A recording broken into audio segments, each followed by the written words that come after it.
আসসালামু আলাইকুম। সাবেক প্রধানমন্ত্রীর পুত্র সজীব ওয়াজেদ জয় তার ব্যক্তিগত জীবন ও পরিবার নিয়ে দেশের ভিতরে চলা বিভিন্ন অভিযোগ নিয়ে তার ভেরিফাইড ফেসবুক পেজে একটি স্ট্যাটাস দিয়েছেন সোমবার।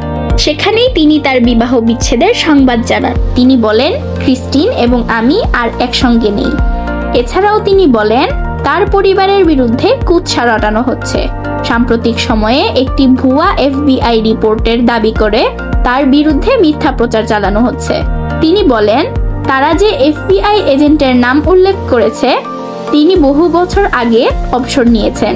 এছাড়া যাকে জাস্টিস ডিপার্টমেন্টের আইনজীবী হিসেবে উল্লেখ করা হয়েছে তিনি 2013 সালেই মারা গেছেন।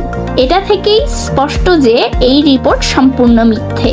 এছাড়া রিপোর্টে তার নামে উল্লেখিত গাড়িগুলোর তালিকা নিয়েও তিনি প্রশ্ন তুলেছেন। তিনি জানান, তালিকায় থাকা গাড়িগুলোর মধ্যে বেশিরভাগই তিনি 20 বছরেরও বেশি সময় আগে বিক্রি করেছেন এবং তার কোনো বিদেশি ব্যাংক অ্যাকাউন্ট নেই। জয় আরও বলেন, আমি চ্যালেঞ্জ করছি, যদি তাদের কাছে কোনো প্রমাণ থাকে তাহলে তা জনসমক্ষে উপস্থাপন করুক।